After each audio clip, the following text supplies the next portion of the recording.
सबको प्रणाम, नमस्कार।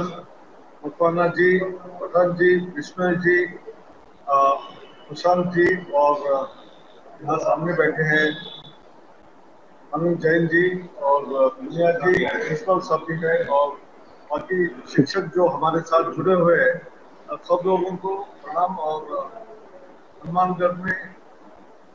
जिस ढंग से हम थोड़ी देरी से आए उसके लिए पहले क्षमा चाहता हूँ कि आप उनको काफी इंतजार करना पड़ा। लेकिन वो विषय महत्वपूर्ण है, इसलिए आप सब लोग अभी भी जुड़े हुए हैं। शाम हो गए लेकिन फिर भी आप सब जो है उसका मतलब आपको बहुत रुचि है, इंटरेस्ट। और जैसे दोनों प्राचार्यों ने हमको बताया कि उनके मन में जो शंकाएं हैं कि नई पॉलिसी में पॉलिटेक्निक का रोल क्या है, और उसका शब्द का प्रयोग भी एक ही जगह में मिला है ऐसा जो कह रहे थे। और पुनिया जी ने काफी विस्तृत तरीके से अलग अलग पहलुओं के बारे में बताया है। और मुझे सिर्फ फंडिंग के बारे में क्या है वो ऊपर वाले बता देंगे ऐसे कह दिया, तो मेरे भी ऊपर बहुत सारे हैं। और वो सरकार में फाइनेंस मिनिस्टर से लेकर प्राइम मिनिस्टर तक, इसलिए मैं इस सवाल को भी आगे ही बढ़ा देता हूँ। लेकिन ये मजाक में हो गया। लेकिन मेरा ये कहना है कि रजनी ने थोड़ा सा पार्शियली उत्तर दिया। देखिए, जब पहली पॉलिसी आई 86 नहीं 1968 में भी हमेशा कहा गया है कि हायर एजुकेशन में टोटल जो फंडिंग है वो कम है और उसको बढ़ाना चाहिए और 6% तक हमको खर्चा इसके ऊपर होना चाहिए। ये बात नई नहीं है, काफी पुरानी। लेकिन हम बहुत छोटे प्रमाण से बढ़ते बढ़ते 4% तक पहुंच गए। हमको ये भी पता होना चाहिए कि जब भारत को स्वतंत्रता मिली तब से लेकर अब तक हमारे यहाँ इंफ्रास्ट्रक्चर की इतनी समस्याएं थी। रास्ता हो, बिजली का गांव गांव तक समस्या नहीं थी, बिजली का काम करना हो, बहुत सारे पानी की व्यवस्था है, डैम्स और उसको बनाना था, एयरपोर्ट बनाने थे, रेलवे ट्रैक बनाना था। तो उसमें जो खर्चा आता है वो तो फाइनली टैक्स पेयर से जितना पैसा मिलता है उसी से खर्चा करना पड़ता है। तो वो चीजें करने में काफी साल हमारे गुजर गए हैं। लेकिन आज ऐसी स्थिति नहीं है। आप हर गांव तक रास्ता बन गया है, हर गांव में बिजली पहुंच गई है। अब तो हर गांव में इंटरनेट भी पहुंच जाएगी। अब करीब करीब सब जगह में पहुंचे, जहां नहीं पहुंचे वहां भी पहुंच जाएगी। अब सारे टीचर्स हमको अलग अलग जगह से जुड़े हुए हैं और सुन रहे हैं। इसका मतलब जो डेवलपमेंट हुआ है तो उसमें जो खर्चा ज्यादा करना चाहिए था वो हो गया। तो अब तो जो भी खर्चा करना है वो शिक्षा के ऊपर ही करना चाहिए, क्योंकि यदि शिक्षा के ऊपर खर्च नहीं करेंगे तो अगली पीढ़ी के लिए हम आगे कुछ अच्छा चीज, इनोवेशन, रिसर्च वगैरह जो हम बार बार कहते हैं वो नहीं हो पाएंगे। तो इसलिए इस पर्टिकुलर पॉलिसी में रिसर्च के लिए, हमारे अनुसंधान के लिए काफी बड़ा महत्व देते हुए एक राष्ट्रीय आयोग जिसका नाम है नेशनल रिसर्च फाउंडेशन की बात की है, तो ये करने के लिए भी काफी खर्चा आएगा, तो उसका भी इसमें समालोचन किया गया। लेकिन बाकी जो विषय आए कि मल्टी डिसिप्लिनरी और बोर्ड का एग्जाम क्या होगा, ये चीजें इस पॉलिसी में लिखी नहीं। Policy always is a statement of intent. हमको आगे कैसे जाना चाहिए उसके बारे में उसको लिखा जाता है। लेकिन उसको इम्प्लीमेंटेशन करने के लिए अनेक कमिटियां बनाई जाती है। जो अभी हमारी जो मिनिस्ट्री का नाम भी ministry of human resource development यानी मानव संसाधन विकास मंत्रालय से शिक्षा मंत्रालय हो गया है, तो वहाँ काफी कमिटियों का संवर्धन हो रहा है। और हम सब लोगों को जिम्मेदारी दी थी और हमने काफी वेबिनार्स किए हैं हमारे सारे स्टेक होल्डर्स के साथ। एआईसीटी ने खुद 8 वेबिनार पिछले 2 दिन के पहले हमारा आखिरी वेबिनार हो गया। 8 विषयों में सारे सारी चीजें जो आपने कही वो सारे उसमें विस्तृत तरीके से आ गई है। और उसका निचोड़ जो है वो उसको हम बनाकर फिर एक बार सबको भेजकर आपके आइडियाज क्या है उसको लेते हुए उसको एक मिनिस्ट्री को हम पेश करेंगे। उसके बाद मिनिस्ट्री की कमेटी जो है इसका रास्ता कैसे निकालना चाहिए वो करेगी। तो इसलिए अभी बहुत ज्यादा इसके बारे में चिंता करने की जरूरत नहीं है, लेकिन बहुत जल्द ही जल्द करने की जरूरत जरूर है, ताकि हमको क्लैरिटी आ जाएगी कि आगे कैसे होगा। पुनिया जी ने 2 विषय बताए कि शायद हो सकता है कि 10वीं कक्षा के बाद एक बोर्ड एग्जाम हो सकता है, 12वीं के बाद भी एक हो सकता है। वो छात्रों के ऊपर छोड़ा जाएगा, ये एक आइडिया है। तो ये भी होगी ये पता नहीं, लेकिन ये एक नया विचार उन्होंने रखा। ऐसा भी हो सकता है कि पॉलिटेक्निक का एडमिशन जो है वो 12वीं के बाद होगा। अब जो 10वीं के बाद हो रहा है वो 12वीं के बाद होगा, क्योंकि हमको गत 2 साल से मुझे कई रिप्रेजेंटेशन आ रहे हैं कि डिप्लोमा का जो एंट्री पॉइंट है वो 10वीं से चेंज करके 12वीं करना चाहिए। प्रेशराइज बहुत, मुझे कम से कम 4-5 राज्यों से ऐसी विनती आई है कि आप लोग ये चेंज कीजिए। फिर ये नई पॉलिसी में जब ये सब बातें की गई है और वोकेशनल एजुकेशन और टेक्निकल एजुकेशन दोनों के बीच में एक दूसरे के बीच में जैसे दूसरे दूसरे हैं ऐसा न देखते हुए एक दूसरे के ये सगे भाई है ऐसा देखना चाहिए। नहीं तो अभी क्या है ये उदाहरण अच्छा नहीं होगा लेकिन कई बार उदाहरण नहीं छोड़ देंगे, अब उसको बाद में समझ में आया था कि छोड़ देते हैं। तो ये दोनों सगे भाई है, इसके बारे में भी इसमें लिखा गया है कि एक आदमी यदि एक वोकेशनल एजुकेशन में आता है और उसको लगता है कि मुझे इससे ज्यादा गणित में रुचि है और फिजिक्स में रुचि है, तो इसलिए मेरा शायद इंजीनियरिंग में जाता तो अच्छा होता, तो उसको जाने के लिए रास्ता पहले नहीं था, तो अभी रास्ता खुल गया। उसी तरह जो 12वीं फिजिक्स केमिस्ट्री मैथमेटिक्स करने के बाद इंजीनियरिंग में आता है और उसको पहले साल में ही वहाँ का गणित जो है बहुत कठिन जाता है और फेल हो जाता है, तो उसको लगता है कि अभी ये मेरे बस का नहीं है, तो वो बेचारा वैसे लटक पटक के और 2-3 साल निकलते हैं, फिर भी पास नहीं होता है, फिर वो फेल होके घर चला जाता है। उसके बदले में दो चीजें पॉसिबल कर दी है इस पॉलिसी में। पहली तो ये है कि उसको चाहिए तो वहां से हट के वो वोकेशनल में आ सकता है, क्योंकि उसकी रुचि यदि वर्कशॉप में है, टेस्ट मशीन चलाने में है या ऑटोमोटिव मैकेनिक जैसे वो काम करने की उसमें क्षमता है, इलेक्ट्रिकल इंजीनियरिंग की क्षमता है, तो उसमें वो प्रैक्टिकल ओरिएंटेड वोकेशनल एजुकेशन में शिफ्ट कर सकता है। जैसे हम गाड़ी का गियर शिफ्ट करके फर्स्ट गियर से सेकंड गियर, सेकंड गियर से फर्स्ट गियर, रिवर्स गियर करते हैं, वैसे रिवर्स गियर में आके दूसरे गियर में भी जा सकते हैं। तो इसका प्रावधान जो पहले नहीं था।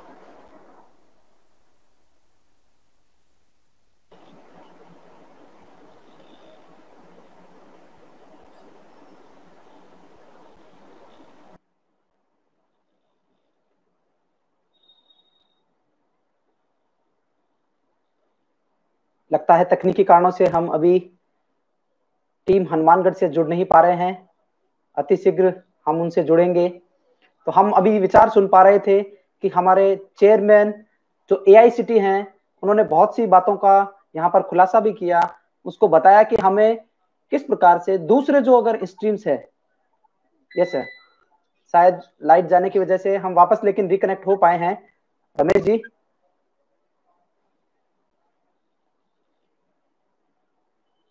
एमपी पुनिया साहब ने भी अपने विचार हमारे साथ में साझा किए। श्री अनिल शास्त्री बुद्धे सर वो भी हमसे लगातार जुड़े हुए हैं। अभी आप अपने जो प्रश्न है वो भी यूट्यूब चैनल में प्रश्न पूछ सकते हैं। हमारी जो टीम है उन प्रश्नों का संकलन करके एक क्वेश्चन आंसर सेशन में उन प्रश्नों को पूछा जाएगा। यदि रमेश जी अगर आप हमारी आवाज सुन पा रहे हैं तो हम जारी रखें सर। Okay okay. एक बार कनेक्टिविटी एस्टैब्लिश हो गई है और ये बिजली जाने की वजह से, तो अभी भी 2 मिनट पहले मैं बता रहा था कि हर गांव तक रास्ता हो गया, बिजली हो गई, लेकिन बिजली 24/7 रहने का भी इंतजाम होना पड़ेगा। उसके लिए शायद हो सकता है कि सूरज की ऊर्जा को हम लेके तो उसको भी हम समाधान कर सकेंगे। सब बिजली जो है पावर प्लांट से ही आनी चाहिए ऐसे नहीं है, अपने अपने जगह में सोलर एनर्जी के माध्यम से भी हमको ऊर्जा निर्माण करने का कार्य करना पड़ेगा। anyway, इसके अलावा जो मैं एग्जिट के और एंट्री की बात कर रहा था, तो एक तो मुझे ये बस की नहीं है इसलिए दूसरी जगह में जाने का प्रावधान एक तरफ हो गया।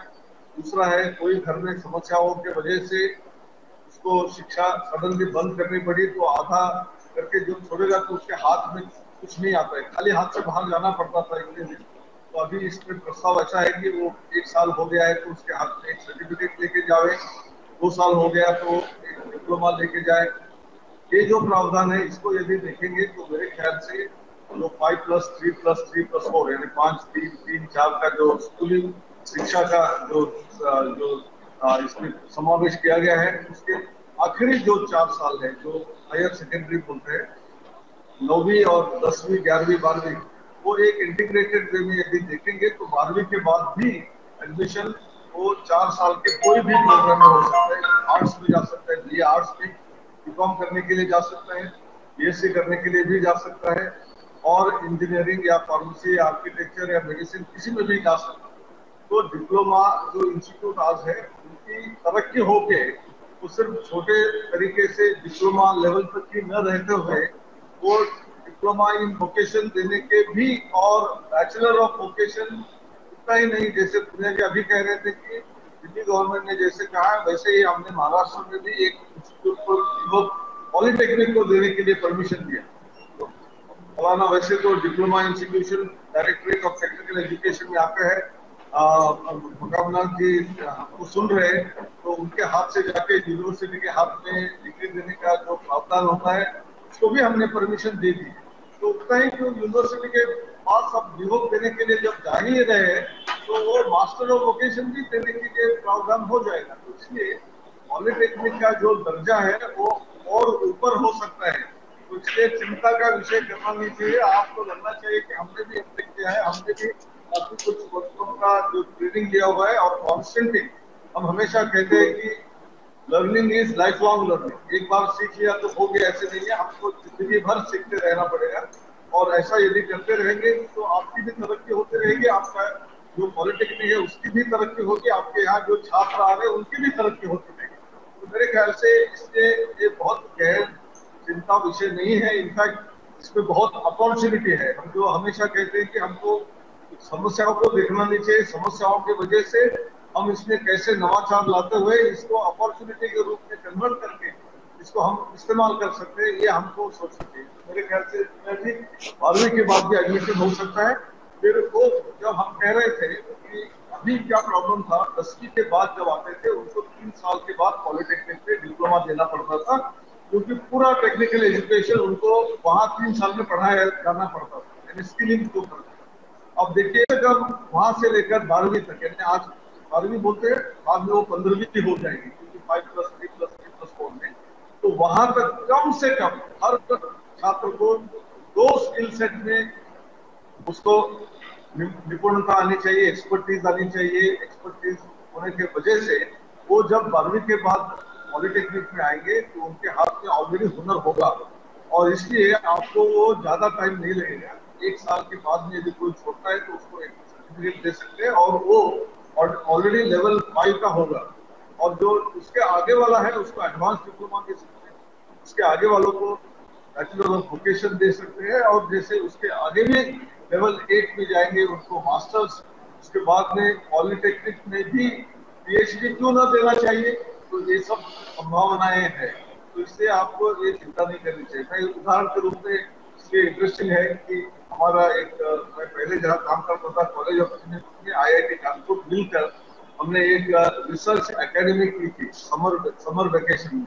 उसमें 6 हफ्ते के लिए यूएसए से कुछ स्टूडेंट आए थे। वो कौन सा इंस्टीट्यूट है बताता हूँ, वो है आरपीआई, रेंसिलियर पॉलिटेक्निक इंस्टीट्यूट। वो नाम है पॉलिटेक्निक, बट वहाँ हाई एंड रिसर्च होता है, पीएचडी भी देते हैं।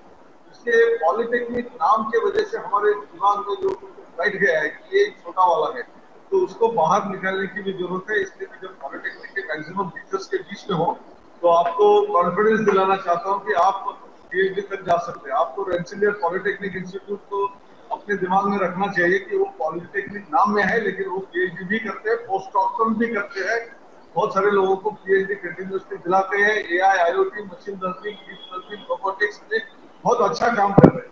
तो उनके साथ हमने अकेडमिक की थी। तो इसलिए पॉलिटेक्निक की संभावनाओं का जो मैं कह रहा हूँ कि जो स्कूल में से जब अलग अलग स्किल्स लेके आते हैं, तो हो सकता है वेल्डिंग में कोई एक्सपर्टीज लेके आता है, कोई इलेक्ट्रॉनिक्स टेक्नीशियन बन के आता है, कोई कंप्यूटर का हो जाता है, कोई एआई में करता है, कोई मशीन लर्निंग, कोई रोबोटिक्स में।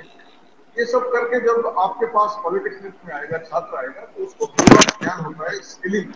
तो जब स्किल ऑलरेडी है तो उसको जो थ्योरेटिकल बेसिस और थोड़ा मजबूत करना है, उसके साथ साथ उसको यदि अच्छा एक्सपीरियंशियल लर्निंग या प्रोजेक्ट बेस्ड लर्निंग के माध्यम से अपने आसपास के उद्योग जगत जो है उनके साथ एमओयू करके उनका भी समस्याएं उनको आप स्टूडेंट को देंगे, जैसे हम हैकाथॉन करने के समय पे बहुत जो पैमाने पर problem statements of government department industry को छात्रों को देते हैं, वैसे आप करने से वो और भी अच्छा काम करने में सक्षम हो जाएंगे। ये सब संभावनाओं को आप इस्तेमाल करना चाहिए। और अलग अलग बातें जो रही उसके बाद में जो एग्जिट करते हैं तो उसको हम कुछ ना कुछ देके भेजेंगे, एक बहुत बड़ी सब ये है। और वापस जब आएंगे, आज ऐसा था कि आपका जो 4 साल का प्रोग्राम इंजीनियरिंग है वो यूनिवर्सिटी के रूल्स थे कि 6 साल में कंप्लीट करना चाहिए। कोई फेल हो गया या घर में चला गया, कोई बीमार हो गया, किसी के घर में कोई समस्या आई तो वापस आएगा तो उसको 1 या 2 साल का ही ज्यादा चांस मिलता था, उससे ज्यादा नहीं मिलता था। तो आज भी एक कोर्ट में केस चल रहा है, आज ही मैंने देख के आया हूँ। इग्नोर के कुछ छात्र थे, वो 2012-13 में बीटेक टाइम में ओडीएल में चल रहा था वहाँ, वो आज भी पास नहीं हुए, तो उनको एक और चांस देना चाहिए।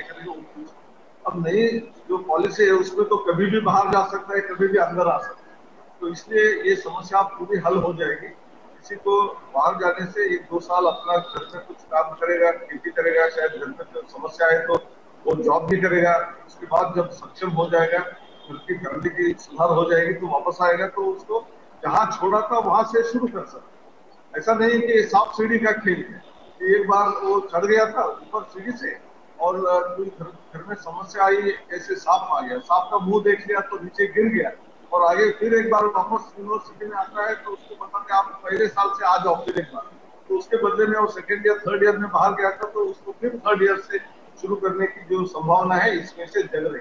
तो इसलिए ये मल्टी डिसिप्लिनरी की बात एक और है, मल्टीपल एग्जिट और एंट्री की बात है, ये दोनों विषय को हमको समझना चाहिए।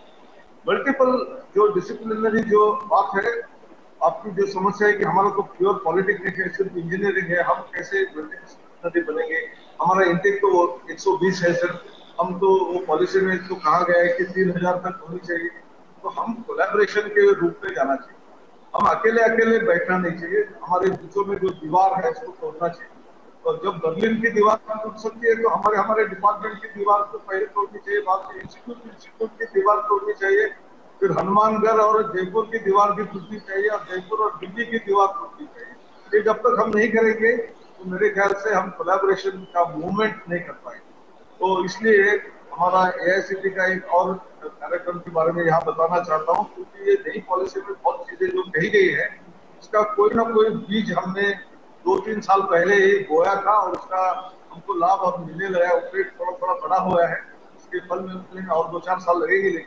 लेकिन एक है स्टूडेंट इंडक्शन प्रोग्राम और यूनिवर्सल ह्यूमन वैल्यूज। उसमें पहले 3 हफ्ते में हम क्लास नहीं चलाते, लेकिन उसको बहुत सारी चीज को बताते हैं, वहाँ कोलैबोरेशन शुरू होता है। गांव से आया हुआ छात्र हो या बड़े शहर से आया हुआ, या हिंदी में बात करने वाला हो या अंग्रेजी मीडियम से आया हो, या कोई बहुत दूर दराज की जगह से और इंग्लिश मीडियम से या हिंदी मीडियम से, ये सब लोगों को इकट्ठा करना और एक दूसरे की ताकत को समझना, मेरे में जो नहीं है उसमें है, उसमें जो है मेरे में नहीं है, ये जब समझ में आता है तो कोलैबोरेशन शुरू होता है। तो ये कोलैबोरेशन का आज जमाना है। तो आप जो भी पॉलिटेक्निक है, ये पॉलिटेक्निक है या पास के प्राइवेट पॉलिटेक्निक के साथ भी जोड़ लीजिए, ऐसा नहीं है कि प्राइवेट के साथ हाथ मिलाना नहीं चाहिए। 2-4 गवर्नमेंट पॉलिटेक्निक, 2-4 प्राइवेट पॉलिटेक्निक भी एक साथ आ सकते हैं। उसके अलावा कोई आर्ट्स कॉलेज के साथ भी आप जोड़ सकते हैं, जहाँ humanities and social sciences, psychology, sociology पढ़ाया जाता है। वैसे ही कोई साइंस कॉलेज के साथ भी जोड़ लीजिए, जहाँ फिजिक्स, केमिस्ट्री, मैथमेटिक्स पढ़ाया जाता है। उसके अलावा कोई फार्मेसी इंस्टीट्यूट हो, कोई मेडिकल कॉलेज हो, सबके साथ यदि हाथ मिलाएंगे तो मेरे ख्याल से ये मल्टी डिसिप्लिनरी बड़ा एक क्लस्टर का यूनिवर्सिटी बन सकता है। और आप सब लोग मिलके एक 10-12 इंस्टीट्यूट मिलके यदि इंस्टीट्यूट बन जाएगा, यूनिवर्सिटी बन जाएगा, तो अपने इंस्टीट्यूट में छात्रों को जो रुचि है वो अपने प्रोग्राम के साथ दिया जाए। मल्टी डिसिप्लिनरी का मतलब ये नहीं है कि हमारी जो 64 कलाएं थी, उसका भी जिक्र शुरू में किया गया था, तो मैं 64 कलाओं में हर कला का एक एक कोर्स करूंगा और मुझे डिग्री दे दीजिए, तो उसको हम इंग्लिश में, अंग्रेजी में बोलते हैं jack of all trades but master of none. वो भी नहीं है इसमें। इसका मतलब ऐसा नहीं है कि 64 या 10 या 15 जो विषय है उसका एक एक विषय ले लीजिए और मैं सब में हो गया एक्सपर्ट, ऐसा नहीं हो सकता। आपको यदि इंजीनियरिंग का डिप्लोमा फाइनली लेना है तो आपको इंजीनियरिंग के काफी कोर्स करने पड़ेंगे। लेकिन उसके साथ साथ यदि आपकी रुचि म्यूजिक में है तो आपको म्यूजिक लेने का परमिशन होना चाहिए, और वो म्यूजिक और अपना इंजीनियरिंग में क्या रोल है, कहाँ फिजिक्स का रोल आता है।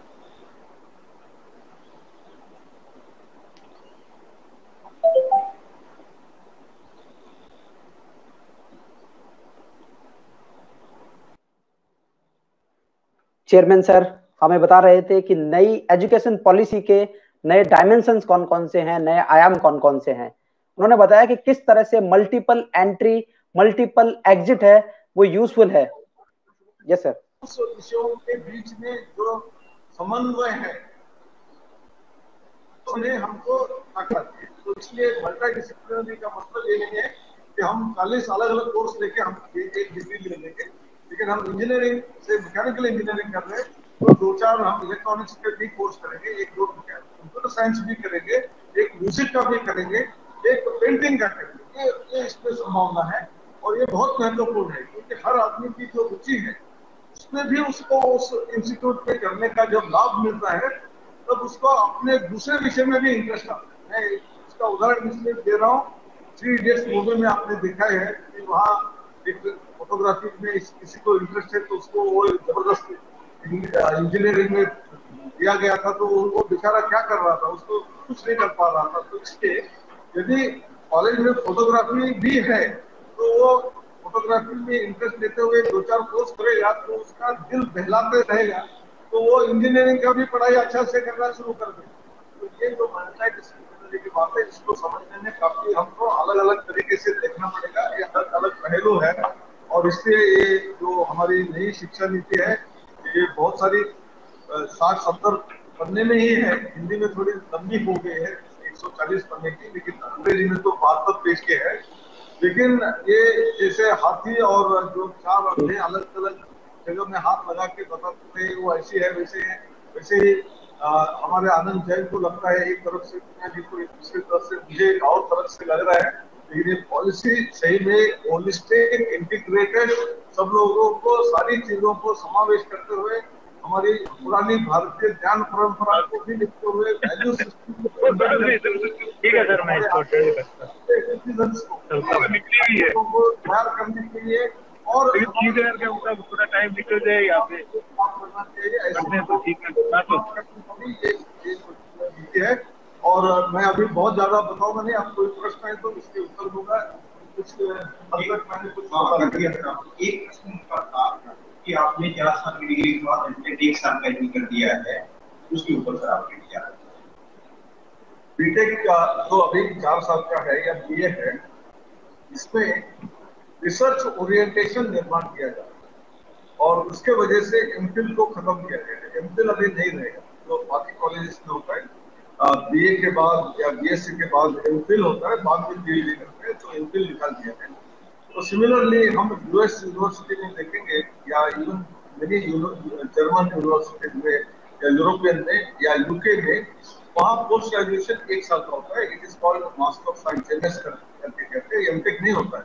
तो हमारे यहाँ भी जब 4 साल का बीटेक में पूरा का पूरा उसने कर दिया है तो उसी को नॉर्मली हम कोर्स वर्क के रूप में 1 साल में रिपीट करते हैं और 1 साल का प्रोजेक्ट करवाते हैं। और इसमें जब अच्छा से प्रोजेक्ट भी किया हुआ है बीटेक में प्रोजेक्ट बेस्ड लर्निंग के माध्यम से, तो 1 साल में मास्टर्स करना आसान है। और उसके बाद में यदि उसको डायरेक्ट पीएचडी करना है तो 4 साल के प्रोग्राम के बाद डायरेक्ट पीएचडी भी कर सकते हैं। यानी जो 4 साल का बीए के बाद मास्टर्स न करते हुए डायरेक्टली पीएचडी भी कर सकते हैं या 1 साल का मास्टर्स करके भी पीएचडी कर सकते हैं, एक दोनों का प्रावधान इसमें किया गया है।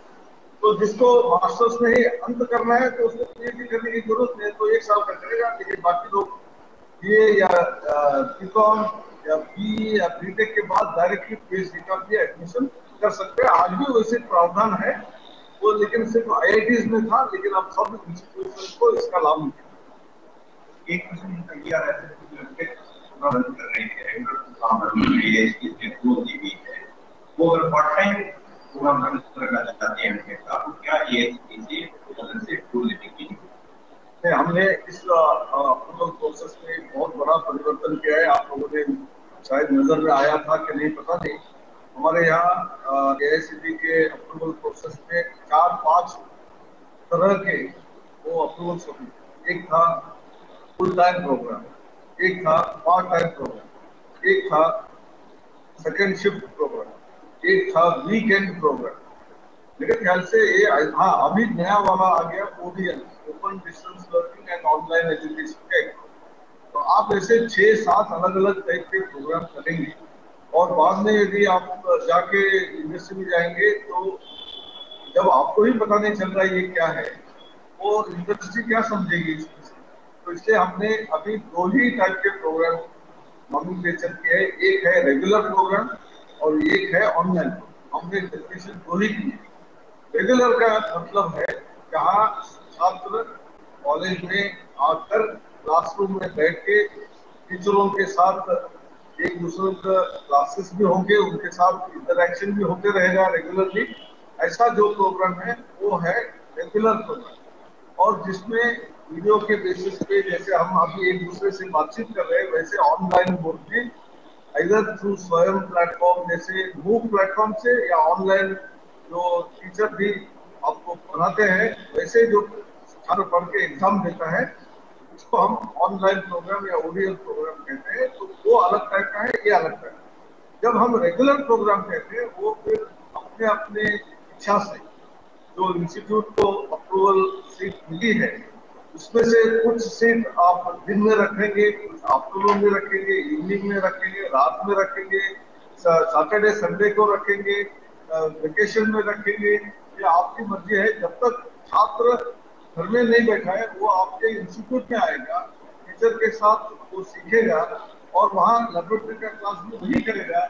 इसको हमने रेगुलर प्रोग्राम कहा है, लेकिन इसको ट्रांसपेरेंटली बताना चाहिए। यानी हमारे जो 120 सीट है उसमें से 90 सीट हम दिन में 9 बजे से लेकर 5 बजे तक चलाएंगे क्लासेस, और जो बाकी 30 सीट है उसी विषय के जो हमको अप्रूवल मिला है वो हम शाम को 4 बजे से रात के 9 बजे तक करेंगे।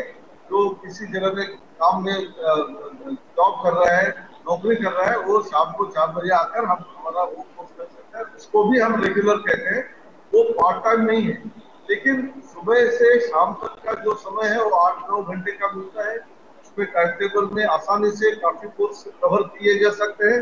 लेकिन जो इवनिंग है या कोई ओनली वीकेंड सैटरडे संडे को ही क्लास होते हैं तो उसमें नेचुरली जो यूनिवर्सिटी के करिकुलम के हिसाब से यदि एक सेमेस्टर में 5 कोर्स या 6 कोर्स और 3 लेबोरेटरी कोर्स करने हैं तो किसी में पूरे के पूरे करने की संभावना है, तो किसी में कम समय में स्टूडेंट अपने पास आता है तो इसलिए उसको ज्यादा समय लगता है।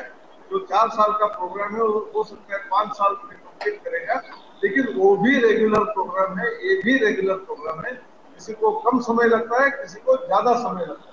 ये हमारी क्लैरिटी है इसमें। ऐसा जो प्रश्न आप लोग अभी कर रहे थे कि डिप्लोमा किया हुआ विद्यार्थी है उसने कहीं पे जॉब ज्वाइन कर लिया है, अब उसको एमआई करने के लिए जाने की जरूरत नहीं है। माननीय चेयरमैन साहब ये कह रहे हैं कि शाम को की तो आपको बताइए क्या दिक्कत है। सब तरह की फ्रीडम जो है यदि एजुकेशन लेने के लिए किसी को ऐसा प्रतिबंध नहीं होगा, इच्छा शक्ति उसकी होनी चाहिए, तो रास्ते किसी के बंद नहीं है।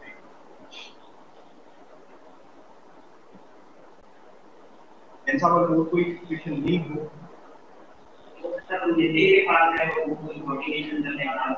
मैंने आपका ऑब्जर्व था,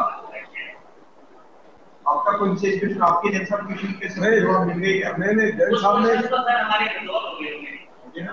पास 20 से ज्यादा क्वेश्चन थे। जैन साहब ने जब शुरू में बताया कि आपने कुछ बोल दिया, मैंने नहीं सर, सारे रिकॉर्ड हो गए हमारे पास 40 के अराउंड क्वेश्चन थे। And majority of those were resolve. और भी कोई आपके दिमाग में और नहीं कोई प्रश्न आते हैं कभी भी आपको ईमेल लिख दीजिए, आपको ईमेल लिख दीजिए, किसी भी टाइम आपको ये लिखेंगे, हम जवाब देंगे इमीडिएटली। दिमाग में शंकाएं मत रखिए, स्पर्धा में तो बने रहना है। कंपटीशन तो होगा, विदेशों से यूनिवर्सिटी से आगे पड़ोस में बैठेगी आपकी, हो सकता है अपने स्थिति में वो पढ़ाए, तो स्पर्धा तो बहुत ज्यादा होगी। अपने आप को जो है तैयार रखना पड़ेगा।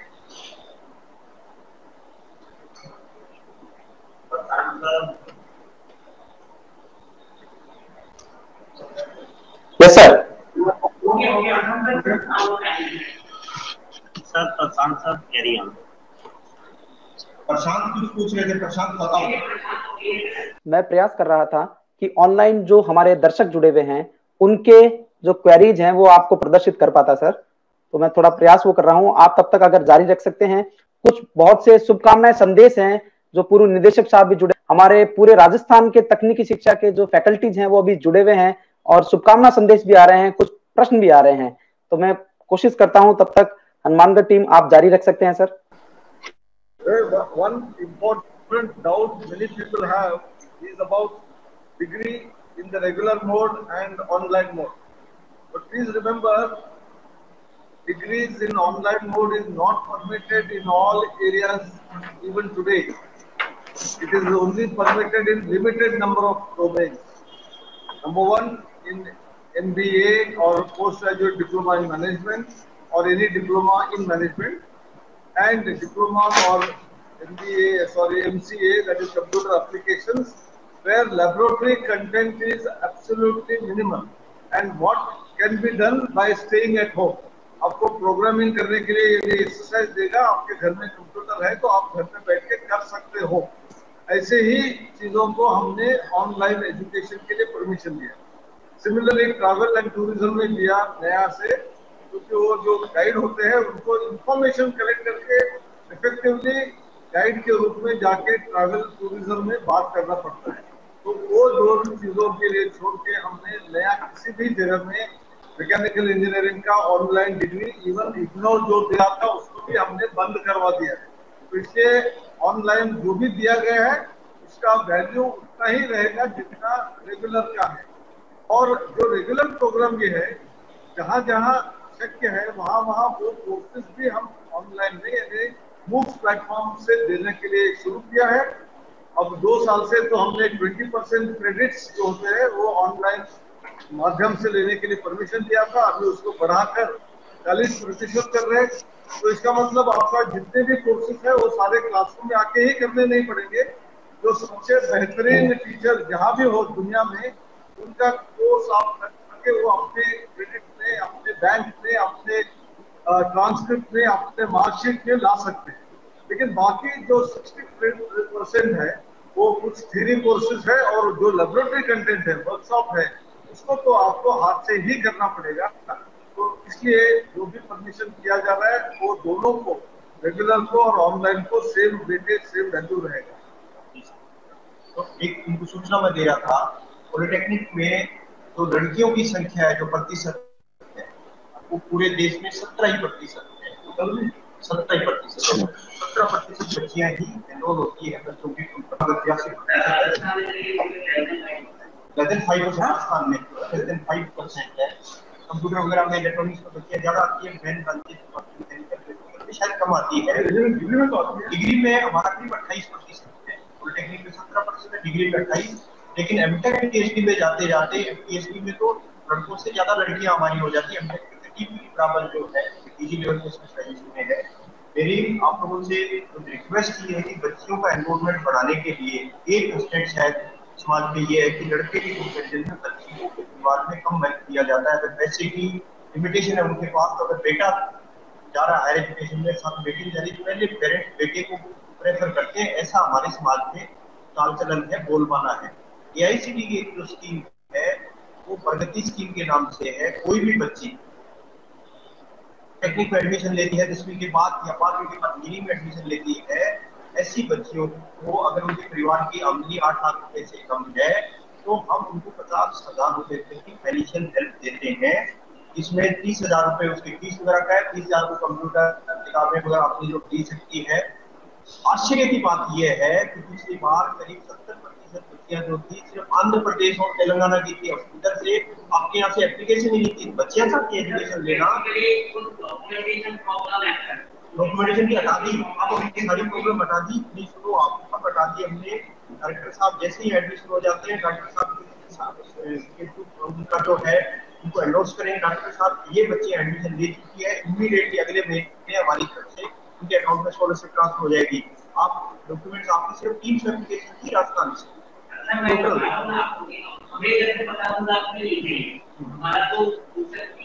राजस्थान है ये दूसरे करते हैं, तो राजस्थान में 12,000 टीम आ गई, तो आप बोला कि अमाउंट भले ही हम कर रहे हैं लेकिन सारे चलो एक आपका ये सुझाव है कि ज्यादा बच्चों को मिलना चाहिए, चाहिए दोबारा ही चाहिए, दोबारा की वजह से एक रैंकर नहीं हो पा रही है बच्ची जो है दोबारा वो जो है हमसे ले नहीं पा रहा है। एक सुझाव ये इस तरह की बच्चों के लिए है, तो ज्यादा से ज्यादा जो एलिजिबल बच्चे हैं लेना चाहते हैं उससे अप्लाई तो करवाइए, पहले बाद में ये कंडीशन आएंगी। दूसरा जो डिसेबल्ड बच्चे हैं उनको भी इसी तरह से 50,000 तक की हेल्प हमारी है। एक तो 12,000 पूरे देश में देते हैं, 25 पॉलिटेक्निक बच्चों को दे रहे हैं। उसके अलावा अगर प्रेरणा स्कीम है इसके अंदर, जो सक्षमा स्कीम है इसके अंदर इस तरह के बच्चों को हम दे रहे हैं, तो उस स्कीम का भी फायदा उठाइए। अभी चेयरमैन साहब ने पिछले 2 दिन पहले ही अप्रूव किया एक स्कीम आइडिया लैब के नाम से। बच्चों के अगर अच्छे आइडियाज जो है, जरूरी नहीं पॉलिटेक्निक के बच्चों के आइडियाज नहीं होंगे, इंजीनियरिंग के तो पॉलिटेक्निक के बच्चों को आइडिया होंगे। अगर आप लोग 50 लाख रुपए इंडस्ट्री या अपने साथ जुटाते हैं और अच्छे जो है आइडियाज बच्चों को वहाँ पे नेचुरल होते हैं, 50 लाख रुपए AICTE भी आप लोगों के साथ ऐड करेगी। तो ऐसे प्रस्ताव भी हम लोगों के पास भेजिए, अगर आपके प्रस्ताव में गुणवत्ता होगी तो उसके अंदर भी पैसा मिल सकता है आपको। देश में बच्चे आपके कंपटीशन में जाते हैं, अपने देश से कोई इनाम जीतते हैं, उस इनाम के बेसिस पे अगर दूसरे देश में भी जाने का उनके अंदर क्षमताएं हैं, तो हम लोग उनका किराया, अगर 10 बच्चे तो 10 लाख तक उनका किराया हम लोग देते हैं। लेकिन कंडीशन हमारी ये है कि वहां पार्टिसिपेट करें दूसरे देश में, तो भारत का झंडा उनके हाथ में होना चाहिए, वो लहराएं, ये हमारी कंडीशन उसके अंदर रखी हुई है। तो आप ऐसे बच्चों को मोटिवेट करके लाइए तो सही, निश्चित रूप से उनका कॉन्फिडेंस बढ़ेगा। और जो क्वालिटी के प्रपोजल्स आ रहे हैं उसके अंदर AICTE हेल्प कर रही है, उन स्कीमों का फायदा भी उठाइए। आज हमारी 34 स्कीमें आप AICTE की वेबसाइट पे जाइए, उनको स्टडी करिए, जैसे ही उनका एडवर्टाइजमेंट आता है तो आप प्रपोजल यहाँ से भेजिए। अगर आपके प्रपोजल्स में क्वालिटी होगी तो AICTE जो है ऐसा भी उसके अंदर देगी। ठीक है प्रशांत, धन्यवाद सर।